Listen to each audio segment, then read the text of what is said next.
오늘 말씀은 탕자의 더 말씀 한번 증기에 불과합니다. 누가복음 15장에는 탕자의 얘기를 모르는 사람이 없기 때문에 탕자가 어떤 과정을 통해서 집으로 돌아왔는가를 알고 있습니다. 아버지 재산 다 낭비하고 결국에는 모든 것을 잃어버린 상태에서 아버지 집으로 돌아왔습니다. 놀랍게도 아버지가 먼저 자기를 발견하고 안아주시고 좋은 옷을 입혀주시고 반지도 신발도 제공해 주었습니다. 아들의 지위를 그대로 회복을 해 주었습니다. 위에 있던 형님도 처음에는 좀 그렇게 생각했는데 나중에 시간이 지나자 동생과 화해를 했고 예전처럼 우리에게 참 잘 지내게 되었습니다. 그 다음 얘기는 성경에 나오지 않는데 상상을 해서 한번 이런 생각을 해볼 수 있습니다. 탕자 집으로 돌아와서 한 2년 정도 시간이 지났습니다. 제 둘째의 마음에도 생각에 좀 안정이 왔다라고 생각할 수가 있죠. 이제 모든 상황은 정상으로 돌아왔구나라고 생각합니다. 아버지와의 관계도 정상화되었고 형님과의 관계도 정상화되었습니다. 그런데 탕자는 아버지 집에 살면서 하루하루를 행복하게 살아야 되는데 뭔가 하루하루의 삶에 좀 따분한 생각이 들었습니다. 그래서 옛날을 한번 회상해 보는 거죠. 옛날에 내가 처음으로 집을 나갈 때 아버지 그 많은 재산을 받아가지고 나가서 그런 방 타고 돌아왔을 때 그때 아버지는 나를 환영해 줬는데 2년 쭉 지나가지고 이런 생각을 하는 거죠. 한 번 더 사고 한번 쳐볼까 이런 생각을 해보는 거죠. 2년 만에 아버지께서 재산을 좀 줬는데 다시 그 재산을 가지고 내가 가가지고 아버지 재산을 정리하고 허랑방탕하고 그리고 아버지 품에 다시 돌아온다고 하면 아버지께서 그때도 나를 아들로 맞아주고 나를 위해서 잔치를 베풀어 줄까 하는 생각입니다. 성경에 없는 얘기인데 만약 탕자가 집에 돌아와서 이런 생각을 2년 정도 지나서 품는다고 하면 여러분 상상만 해도 여러분 탕자가 어떤 사람이라고 얘기할 수가 있겠죠. 탕자를 여러분은 어떤 마음으로 만약 그렇게 했다고 하면 보시겠습니까? 출애굽기 말씀에 보면 실제로 그런 얘기가 나옵니다. 우리가 알듯이 이스라엘 백성들이 430년 애굽에서 종살이를 하게 되지 않습니까? 너무 힘들었어요. 종살이 막바지 아들 낳아도 키울 수가 없었고 너무 고역이 심하니까 이스라엘 백성이 핏소리를 내면서 기도하는 데는 히브리 원어로 보면 촤크라는 단어를 썼는데 핏소리를 내면서 하나님 앞에 간절히 기도했다면 하나님은 이미 그들을 보시고 80년 전부터 준비했던 모세를 들여보냅니다. 네가 지도자가 되어서 출애굽을 시켜라 라고 얘기해서 이 모세와 아론이 들어가서 이스라엘 백성을 출애굽을 시키는데 당시 바로왕이 얼마나 강팍했던지 허락을 해주지 않습니다. 결국에는 우리 알듯이 순서 하나에서 10가지 재앙을 내리게 되고 마지막 장자의 죽음의 장이 딱 벌어지자 바로의 장자부터 시작해서 시종들은 여종의 장자까지 다 죽으니까 애굽 사람의 집에 전부 다 복을 하게 되고 그때서야 바로왕이 항복을 한 거죠. 두 손 들고 그냥 항복을 한 겁니다. 알았다. 히브리 사람들을 다 애굽에서 떠나라 그리고 애굽 사람이 일한 대가로 애굽 사람들에게 은과 금피물을 요구해도 좋다라고 얘기하고 너희가 가지고 있는 가축과 재물도 가지고 가서 출애굽을 해라 허락을 하노라라고 얘기를 합니다. 이스라엘에서는 기적적으로 출애굽을 했죠. 그래서 고센 땅을 벗어나서 출애굽을 했는데 얼마 가지 못해서 큰 장벽 하나를 만납니다. 어떤 장벽입니까? 홍해의 장벽을 만나는 거죠. 앞에를 가니까 앞으로 진행해 나가야 되는데 앞에는 홍해 장벽인데요. 홍해가 그냥 우리 생각에 겨울물과 같은 거단강이 아니라 거대한 강인 거예요. 홍해가 이제 거대한 바다이기 때문에 홍해를 딱 만났는데 문제는 앞에는 가만히 보니까 홍해에 가로막혀 있고 뒤로는 정신을 차린 바로가 군대를 보내서 이스라엘 사람들을 빼앗아 오려고 군대를 또 보내는 거죠. 앞에는 홍해요. 뒤에는 바로의 군대가 쫓아오니까 지도자였던 모세가 하니까 하나님께 기도했죠. 기도하니까 하나님 뭐라고 하느냐 하면 지팡이를 들고 홍해를 가리키고 있어라 라고 얘기를 합니다. 모세가 하나님의 지팡이 준 그 자기의 지팡이지만 능력의 지팡이를 들고 홍해를 가리켰더니만 성경 말씀에 보면 동풍이 밤새도록 일어났다는 거예요. 이 동풍을 그냥 번역할 때는 어떻게 하느냐 하면 폭풍 죽음을 동반한 바람이라고 얘기하는 거죠. 그러면 안 그래도 홍해가 겁이 나는데 그 홍해가 폭풍이 동반하니까 물결이 나서 굉장히 무서운 바다로 변화되는 거예요. 그런데 우리 알듯이 모세는 그 말씀을 그대로 순종하고 홍해를 가르쳤더니만 새벽녘쯤 되었을 때 홍해가 양쪽으로 갈라지는 겁니다. 홍해가 쫙 갈라져서 마치 투명의 물로서 이제 벽을 막듯이 양쪽으로 벽을 막게 되고 홍해 가운데 육지와 같은 길이 열리는 거예요. 하나님의 응답을 받은 이스라엘 백성들이 홍해를 육지처럼 건너간 겁니다. 홍해를 다 건너간 무렵에 뒤를 딱 돌아보니까 바로의 군대가 도착한 거죠. 바로의 군대가 도착해서 그를 여도 없이 이스라엘 백성을 잡아와야 되니까 이스라엘 백성이 저 끝에 가는 걸 보고 잡아오려고 홍해에 진입을 했습니다. 홍해를 다 건넌 이스라엘 백성들은 다시 모세가 지팡이를 들고 가렸을 때 홍해가 두 가지 갈라졌던 물이 합체가 되고 알듯이 바로의 군사들과 모든 군 장비들이 수중에서 수장되는 것을 보게 됩니다. 이스라엘 백성들은 하나님의 은혜로 홍해를 건넜습니다. 광야길을 건넌 거예요. 그러면 우리 생각에는 하나님의 은혜로 출애굽을 했고 하나님의 은혜로 육지처럼 홍해를 건넜다고 하면 그 다음부터는 이스라엘 백성들이 애굽 쪽으로는 바라보지도 못하고 생각만 해도 어떤 일이 있어도 애굽에 대한 생활을 미련을 둘 때 퍼센트로 얘기할 때 50%도 들 일도 아니고 10%도 들 일도 아니고 아무 생각 없이 애굽에 대한 생각은 절대로 하지 않는다.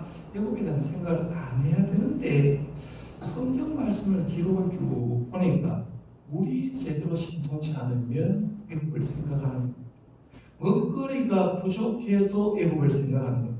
길이 험할 때도 애굽을 생각하면서 우리가 애굽에 있을 때는 참 좋았는데 라고 얘기하면서 하나님의 은혜로 구원받고 하나님의 은혜로 살면서도 옛날 생활을 좋아가지고 그때 좋았는데 라고 하면서 그때를 돌아가려고 하는 거예요. 그런데 성경 말씀에 보면 하나님은 출애굽한 이스라엘 백성을 애굽으로 다시 들여보내지 않습니다.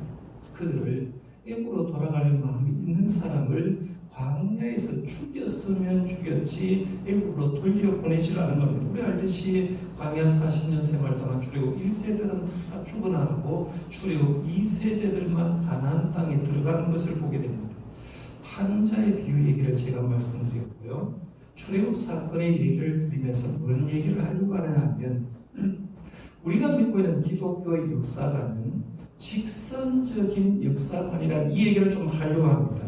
우리 기독교 역사관은 직선적인 역사관입니다. 불교나 힌두교 같은 경우에는 윤회설에서 계속해서 돈다고 생각합니다. 사람이 되었다가 짐승이 되고 또 계속해서 윤회한다라고 생각하는데 기독교 역사는 시작과 끝이 명확합니다. 창조와 종말로 끝없이 이어지는 것의 직선적인 역사인데요.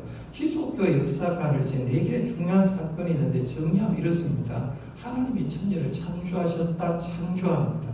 그 다음에 인간이 죄를 지어서 타락하게 되었다. 두 번째 사건은 타락이에요. 타락된 인간을 구원하기 위해서 예수님이 이 땅에 오셨다라고 하죠. 구속해 줍니다. 예수님의 초림으로 통해서 우리를 구원해 주는 거죠. 그러니까 제가 어떤 책을 읽었는데 복음을 정의할 때 세 마디로 정의할 수 있다. 복음의 양은 뭐냐? 복음은 세 마디로 정의할 때 나 대신 예수님이 이렇게 정의하면 된다. 가장 쉽게 복음을 정의할 때 복음이 뭡니까 하면 내가 죽어야 될 자리에 나 대신 예수님이 죽었다. 이게 복음이라는 겁니다. 그러니까 예수님이 이 땅에 오셔서 우리를 구속해 주셨고 그리고 구속된 우리들을 마지막에는 예수님의 재림으로 우리의 구원을 완성해 주신다. 이게 구원의 4단계라는 거예요. 기독교 역사는 창조와 타락과 구속과 완성으로 이어지는 것이 기독교 역사인데 이 역사는 직선적으로 계속해서 같이 유지하지 않는다는 겁니다. 우리 성도님의 개인도 역시 마찬가지입니다. 성도의 구원의 단계를 좀 고급적으로 얘기하면 구원의 서정이라고 하는데요. 지난번에도 한번 여러분께 소개해드린 적이 있을 겁니다. 구원의 서정은 9가지 단계입니다. 그냥 이런 것이 있다 해서 한번 들어보십시오. 먼저 하나님이 부르십니다. 누구 와라 라고 이제 부르십니다. 그러면 부르시면 하나님께서 그 사람들을 중생하게 해주죠. 거듭나게 해주는 겁니다.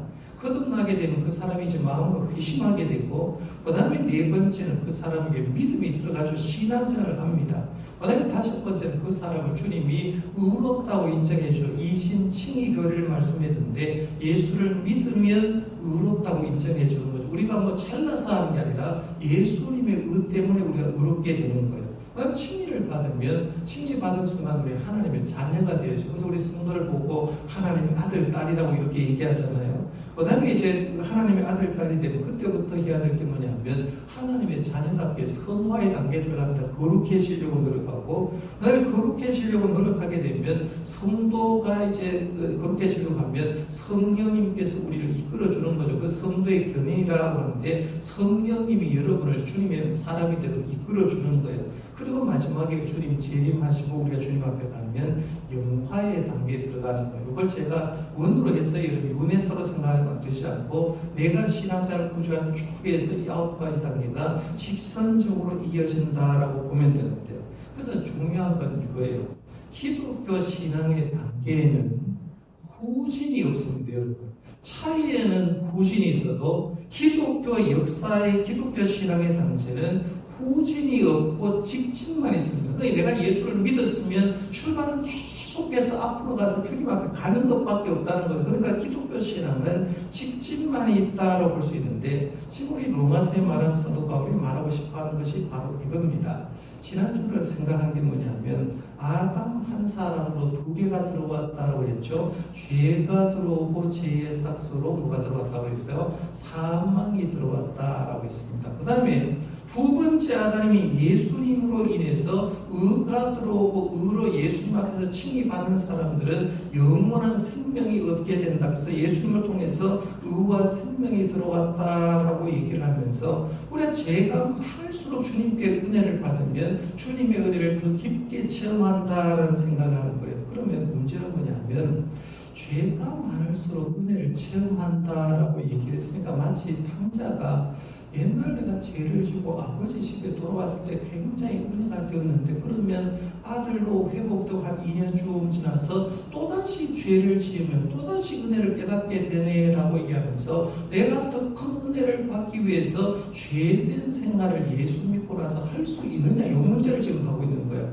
그래서 오늘 본문 말씀에 보면 1절 2절에 보면 사도 바울이 가상 질문 하나를 던지고 가상 질문에 대한 답을 합니다. 질문은 1절입니다. 1절 말씀 보십시오. 그게 보면 그런즉 우리가 무슨 말을 하려 은혜를 더하게 하려고 죄에 거하겠느냐 했어요. 우리가 죄인이었을 때 예수님께 은혜 받았으니까 또 죄 지으면 더 큰 은혜를 받지 않을까? 그러면 우리가 은혜를 더하게 하려고 또 죄를 지어서 되겠느냐라고 묻습니다. 그러니까 대답을 이렇게 했죠. 2절에 보면 답을 합니다. 그럴 수 없느니라 했어요. 우리는 그래서는 안 된다는 거예요. 왜냐하면 죄에 대해서 죽은 우리가 어찌 그 가운데 살리오라고 하는 거예요.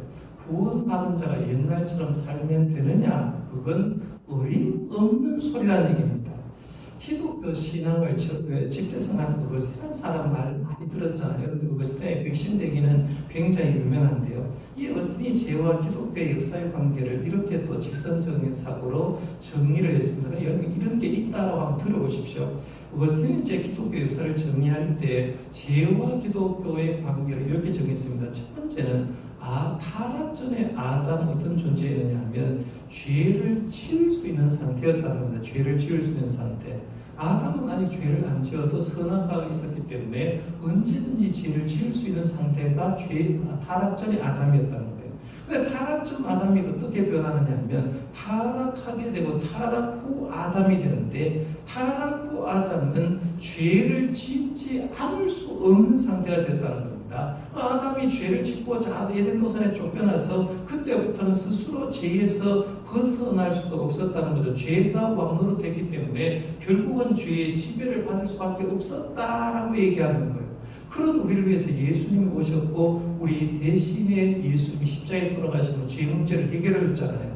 그래서 우리가 어떻게 되느냐 하면 칭의받는 성도가 된 겁니다. 그 세 번째 단계가 칭의받은 성도는 그럼 어떻게 되느냐? 칭의받은 성도는 죄를 짓지 않을 수 있는 상태가 됐다는 겁니다. 죄의 종로로 타다가 우리는 죄에 해결되었기 때문에 그때부터 시작해서는 지금 로마서 6장에서 말하는 사도 바울의 말이 바로 이거예요. 이제는 죄가 독재하는 게 아니라 너희들은 죄의 문제가 해결된 존재이기 때문에 너희들 예수 믿고 칭의받은 성도는 죄를 짓지 않을 상태에 들어가 있다, 이 얘기를 하는 거예요. 그 다음에 칭의받은 성도가 이제 주님 앞에 가면 영화롭게 되는 상태가 되죠. 그래서 영화롭게 되는 상태는 거기에서는 죄를 지을 수가 없습니다. 주님 앞에 함께 교제를 하고 영화된 상태에서 우리는 죄에서 시험받을 일도 없고 다시 죄를 지을 일이 없다는 거죠. 그러니까 죄를 기점으로 보면 타락 전 아담과 타락 후 아담과 칭의받은 성도가 영화된 상태로서 이렇게 죄 문제가 이제 해결되는 걸 보는데요. 지금 어른의 4단계로 보면 지금 로마서 6장 말씀은 뭘 얘기를 하고 있느냐 하면 3단계 얘기를 합니다. 우리는 이미 칭의받았다는 거예요. 칭의받았는데 칭의받은 우리가 죄의 종로로 돼서 되겠냐라고 얘기하는 거예요. 그래서 우리는 죄의 종로로 할 수 없다는 얘기를 하면서 이렇게 얘기했잖아요. 2절 말씀에 보면 그럴 수 없느니라. 죄에 대하여 죽은 우리가 어찌 그 가운데 더 살리요라고 했습니다. 여러분 오늘 2절 말씀은요 굉장히 중요한 말씀입니다. 줄을 치시든지 형광펜으로 그리든지 별표를 만들든지요. 2절 말씀이 왜 중요하냐 하면 2절 말씀은 성화의 교리를 참 잘 말해주는 메시지여서 성화를 얘기할 때 우리가 주 예수를 믿고 구원받았으면 거룩해져야 되는데 그 거룩함의 교리, 성화의 교리를 이해하는데 굉장히 중요한 열쇠가 되는 말씀이 바로 2절인데 그럴 수 없다는 우리는 죄지을 수 없다. 죄에 대하여 죽은 우리가 어찌 그 가운데 더 살겠느냐. 우리는 죄질 수 없다라고 얘기하는 거예요. 그런 다음에 쭉 얘기를 한 다음에 사도 바울이 이런 질문과 대답을 했습니다. 그러면 우리가 예수 믿는 사람 죄 지어서는 안 된다라고 얘기하면서 우리는 이미 우리의 옛사람이 예수님께 돌아가셨을 때 다 해결했다라고 말하면서 성도님이 이해하기 쉽게 뭘 가지고 설명하느냐 하면 우리 성도님이 초대교회나 지금이나 교인들 대부분은 세례를 받은 거 가지고 세례 가지고 설명을 합니다. 그럼 우리 여러분들도 세례 받았잖아요. 그런데 여러분이 우리가 받은 세례는 보통 세례를 얘기할 때 물세례를 얘기하고 성령세례 두 가지를 얘기합니다.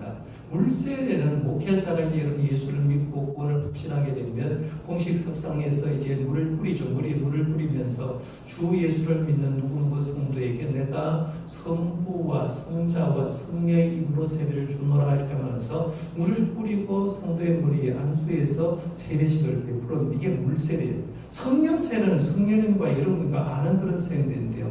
원래 지금 로마서를 기록할 때 사도 바울이나 예수님 사역할 때는 지금 우리가 하는 이제 물세는 좀 약식으로 합니다만은 온몸을 물에 담기는 침례를 했어요.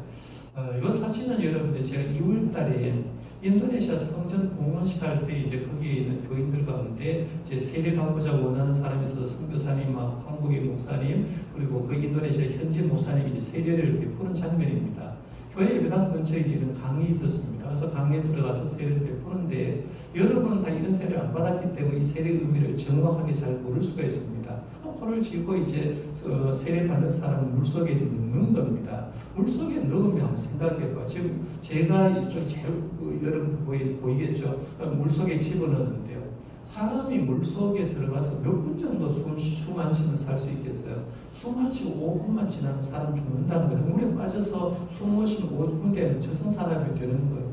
왜 세례를 물속에서 잠그냐는 거예요. 물속에 잠긴다는 말은 내 모든 죄가 죽었다는 그런 의미. 예수님이 십자가에 돌아가심으로 통해서 예수 믿는 우리들도 죽었습니다라는 그런 의미로 물속에 완전히 잠가버리는 거예요. 그러면 물속에 들어가서 잠시 세례받은 사람이 있지만 나는 이제 옛사람 내 죄가 죽고 내 모든 죄가 죽고 내 모든 사람이 죽었다는 그런 의미로 느끼고 그 다음에 물속에 끄집어내면 내가 예수님의 십자가의 은혜와 부활로 인해서 살아났다는 새 삶을 살았다는 그런 의미로 물속에 였다가 물속으로 완전히 침례하는 걸 보게 됩니다.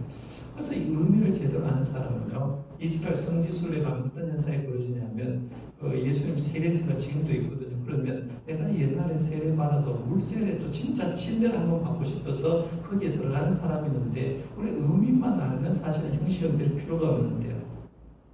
세례가 얘기가 나온 김에 하나 더 얘기를 해드리겠습니다. 기독교 역사에서 세례의 의미를 가장 분명하게 보여주는 예가 하나가 있는데 주전 200년경에 살았던 그리스 시인이야 기자 의사였던 니칸드로스라는 사람이 있어요. 이 사람이 세례를 참 잘 설명했는데 이 니칸드로스가 세례를 뭘 가지고 설명했느냐 하면 여자 성도님 잘 알고 전 잘 몰라서 집사람한테 물어보고 인터넷으로 좀 알아봤는데요. 피클을 만드는 법에서 세례를 얘기를 하는 겁니다.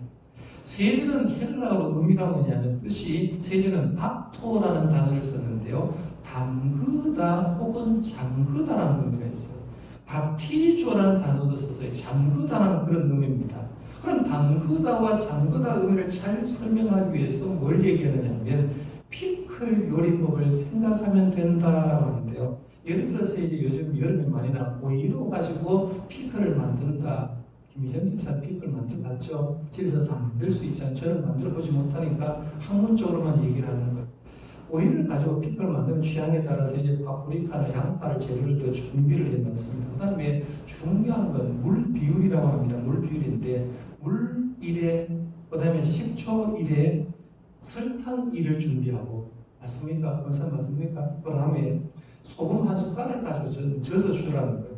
그 다음에 간을 맞춰서 피클링 스파이스라는 것이 있는데 1티스푼을 거기에 넣고 그걸 가지고 끓이면 된다는 겁니다. 그러니까 물 하나, 식초 하나, 설탕 하나 1대1로 비율하고 소금을 넣어서 사람마다 간이 다르니까 간을 주고해서 끓여놓는 거예요. 그렇게 끓여놓고 오이를 썰어놓은 걸 가지고 물에 항아리에 담가난 다음에 그것에서 물을 넣으면 거기에는 오이가 당금이 되는 거죠. 그렇죠? 그 물에 당금이 되게 되면 그것이 바로 담궈진다, 잠겨진다라는 그런 의미라는 얘기입니다. 세례가 뭐냐라고 할 때 세례는 나는 세례 받을 때 아무것도 아닌 존재였는데 내가 물속에 오이 피클을 만들시 오이 물속에 딱 들어가면 그때부터는 내 원형의 모습이 아니라 변화된 모습으로 된다는 겁니다. 그러니까 우리가 세례 받았다는 것은 뭐냐면 내가 옛날의 모습이 아니라 세례 받음으로 통해서 영구적인 변화의 모습으로 나타나는 게 바로 세례받는 거라는 거예요. 그러니까 오이가 싱싱했던 오이가 물로 통해서 완전히 잠궈지고 며칠만 지나게 되면 피뿔로서 다른 모습으로 변화되는 것처럼 그렇게 변화되는 것이 세례다라고 얘기하는 거예요. 그렇게 보면 성경 구절이 이렇게 얘기합니다. 잘 보십시오. 갈라디아서 3장 27절에 보면 누구든지 그리스도와 합하기 위해서 세례를 받은 자는 그리스도로 옷 입었느니라 했어요. 그리스도와 합하여 세례를 받은 사람들은 그때부터 시작해서 누구의 옷을 입었냐면 그리스도로 옷 입었다는 거예요. 세례 받고 딱 나는 순간에 주님으로부터 옷을 입게 된다 했어요. 마가복음 16장 16절에 보면 믿고 세례를 받은 사람은 구원을 얻을 것이요 믿지 않는 사람은 정죄를 받으리라고 말하면서 믿고 세례 받은 사람은 주님으로부터 완전히 변화된 삶을 살기 때문에 그 사람은 구원을 얻을 거다라고 얘기하는 거예요.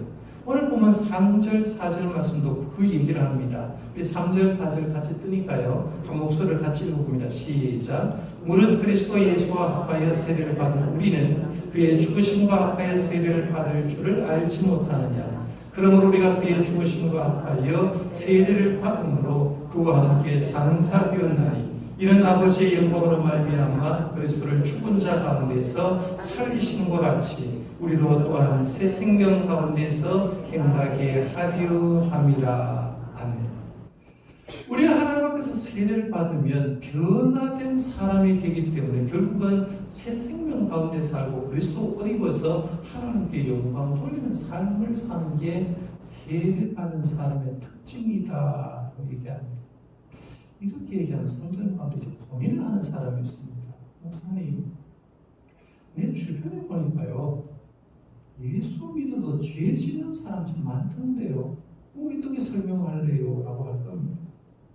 요즘 인터넷이 발달되니까요. 어느 교회 목회자가 성적으로 타락한 게 막 떠서 우리를 그렇게 하는 사람도 많지 않습니까? 목사님들도 성적인 범죄 짓고 죄 짓는 사람 많던데요. 교회 중직자 중에도 죄를 지어서 하나님의 영광을 가리는 분들이 많던데 그러면 그 사람들은 왜 그렇습니까? 세례를 받았으면 변화된 삶을 살아야 되는데 왜 그렇습니까? 라고 얘기하는 거예요.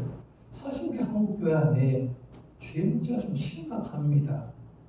언제나 많이 드러날 때마다 사실은 저는 목회자로서요 굉장히 부끄럽습니다. 제가 자주 말하는 말이지만 이 시대에 목회자님이 참 부끄럽습니다라고 말할 때가 굉장히 많습니다. 왜냐하면 현실 속에서 예수 믿는다고 그의 직분자라고 목회자라고 얘기하면서 죄 짓는 사람이 참 많이 있기 때문에 부끄러울 때가 좀 많이 있습니다. 그러나 그 사람들을 보면서 우리가 그 사람을 정죄할 것이 아니라 영원한 답을 가지고 대답을 해야 된다. 그게 무슨 말이냐면 하나님의 말씀은 예수 그리스도를 영접했으면 절대로 뒤로 돌아가지 말라고 했다는 거예요. 절대로 죄를 용서받고 죄 짓는 상태로 돌아가서는 안 된다 하는 거예요. 이게 성경이라는 거예요. 절대로 돌아가지 마라. 그리고 믿기 전 상태로 돌아간다면 그는 구원받을 수 없다라고 얘기하는 거예요.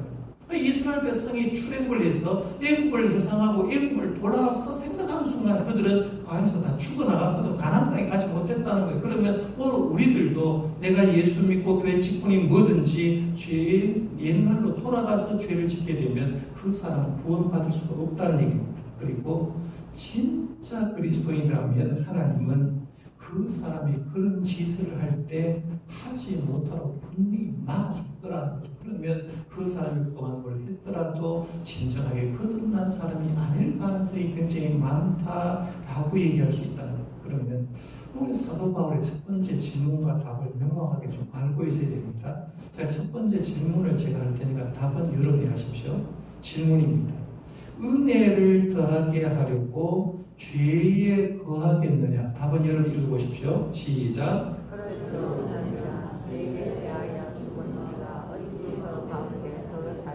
아멘입니까? 아멘. 내가 은혜를 좀 더 받으려고 옛날에 죄에서 은혜 받았다고 구원받을 때 은혜 받았다고 다시 죄에 거하겠느냐? 그럴 수 없다는 거예요. 그래서는 안 된다는 얘기입니다. 그럼 사도 바울이 이어서 두 번째 질문을 하는데 이런 거예요. 그러면 두 번째 질문은 어떻게 우리가 그러면 예수 믿고 나서 죄가 우리를 미혹할 때 어떻게 하면 죄에 대해서 승리할 수가 있겠습니까? 하는 게 이 두 번째 질문입니다. 예수 믿고 곧바로 천국 가면 좋겠는데 이 땅에서 삶을 살아야 되잖아요. 그러니까 이 세상에 살 때 아직도 죄의 사탄 마귀가 우리를 유혹할 때 어떻게 하면 죄에서 승리할 수 있겠는가? 이게 두 번째 질문입니다. 사도 바울의 대답은 이렇습니다. 하나님이 우리를 그리스도께 연합시켰을 때 우리를 위해서 하신 일을 알고서 승리를 할 수 있다는 거예요.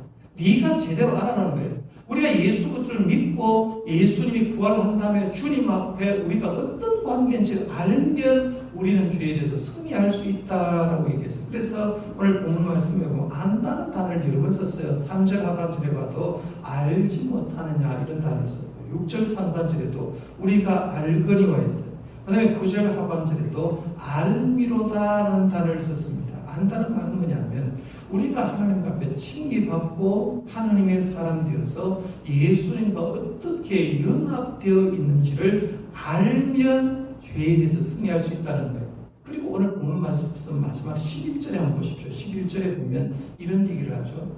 이와 같이 너희도 너희 자신을 죄에 대하여 죽은 자요 그리스도 예수 안에서 하나님에 대하여는 살아있는 자로 여길지어다라고 말하면서 너희들 제대로 알아라. 너희들은 죄에 대해서 이미 죽은 자고 예수님 안에서 하나님에 대해서는 살아있는 자로 여길지어다라고 하면서 너희들은 어떤 존재냐? 예수님 안에 연합된 존재다라고 하는 거예요. 우리는 주님과 연합된 관계라는 얘기입니다. 세례를 통해서 우리의 죽음은 예수님의 주심과 함께 우리는 죄가 죽었어요. 그리고 세례를 통해서 예수님과 올라오는 통해서 주님의 부활하심으로 우리는 주님과 연합하여 성화의 삶을 살게 되었다는 거예요. 성경에 보면 사도 바울의 기록 가운데요. 그리스도 안에라는 표현, 예수 그리스도 안에 혹은 그 안에 주님과 연합되었다 안에라는 표현을 몇 번 썼느냐 하면 바울 서신에만 164번이에요. 너희들은 어떤 존재냐? 예수님과 연합된 관계야. 너희들이 지금 예수님 안에 있는 존재다라고 얘기를 하는 거예요. 그래서 안에라는 말은 이제 연합이라는 말에 두 가지 뜻이 있는데 하나는 영어로 말하면 유나이트라고 이렇게 얘기하는데요. 유나이티드라는 단어를 썼는데 이 말의 뜻이 뭐냐면 용해되어서 분리되지 않는 거예요. 뭐냐면 여기 예를 들어서 이제 물이 있잖아요. 지난주에도 물 가지고 실험을 해드렸는데 제가 설탕을 하나 가지고 물에 섞어버리면 설탕과 물은 연합되어 버리죠. 구별할 수가 없다는 거예요. 우리가 주님 앞에 들어가는 순간 주님과 연합이 되고 주님이 내 속에 들어오므로 설탕과 물이 연합되는 것처럼 우리가 주님 앞에서 연합되고 주님이 내 속에 용해되어 버린다는 거죠. 그래서 우리가 하는 말이 뭐냐면 내가 주님 안에 주님이 내 안에 있다. 이걸 알면 죄에 안 짓는다는 거죠. 권사님 속에 뭐가 들어있어요? 누가 있어요? 라고 말하면 내 안에 주님 계시는데 내가 어떻게 그런 죄를 져? 내 안에 주님이 죄 짓지 말라고 하는데 죄 못지요? 이렇게 얘기하는 거예요. 그래서 우리가 주님과 연합되고 용해되어 있는 존재이기 때문에 절대로 그걸 아는 사람은 죄 못 짓는다는 거예요. 두 번째 연합이라는 말의 의미는 접붙이다라는 의미가 있어요. 접붙이다. 우리가 이건 너무나 잘 압니다. 예수는 포도나무에 우리는 가시다는 접붙였어요. 그러면 우리가 주님 앞에 접붙이고 딱 당하는 순간에는 주님으로 또 오는 것부터만 있으면 우리는 주님이 원하시는 열매를 맺혀진다라고 얘기하는 거예요. 그러니까 우리가 이 사도 바울이 주장하는 게 그겁니다. 우리 예수님이 십자가에서 죽었고 예수 그리스도와 접붙임을 받으면 주님의 생명과 권능이 내게 임하기 때문에 죄에 대해서 승리할 수가 있고 주님이 기뻐하는 삶을 살 수 있다. 우리의 존재만 잘 알아라는 거예요. 이 말씀의 결론 지금 이런 겁니다. 사도 바울이 지금 로마 교인들을 본 적이 없어요. 본 적이 없는데 지금 뭘 얘기하느냐 하면 너희들 어떤 일이 있어도 뒤로 돌아가서는 안 돼. 어떤 일이 있어도 죄에서 구원받아놓고 또 죄 짓는 그런 생활을 해서는 안 된다는 사도 바울의 애끓는 마음이 속에 틀어져 있다는 거예요. 그래서 우리 이 말씀 잘 보면서 우리가 느끼는 게 뭐예요? 주님과 함께 연합만 되면 우리는 죄에 대해서 승리할 수가 있고 성화의 삶으로 나갈 수 있다는 거예요. 그러니까 여러분 보실 때도 이런 거예요. 방송만 보면, 인터넷만 보면 주변에 죄 지는 목회자들, 죄 지는 중직자들 기독교를 보고 낙심할 수가 있어. 그러나 그들이 원하는 길은 정상적인 길이 아닙니다. 주님 원하는 길이 아니, 주님 원하는 길은 내가 칭이 받았느냐? 그러면 성화의 길을 가야 된다. 이게 오늘 주신 메시지입니다. 그래서 우리가 이 말씀 쭉 보면서 사도 바울의 이끌는 그 마음을 이해하시고요. 예수 믿고 구원받은 그 감격으로 살아갈 수 있는 저와 여러분들 되시기를 바랍니다.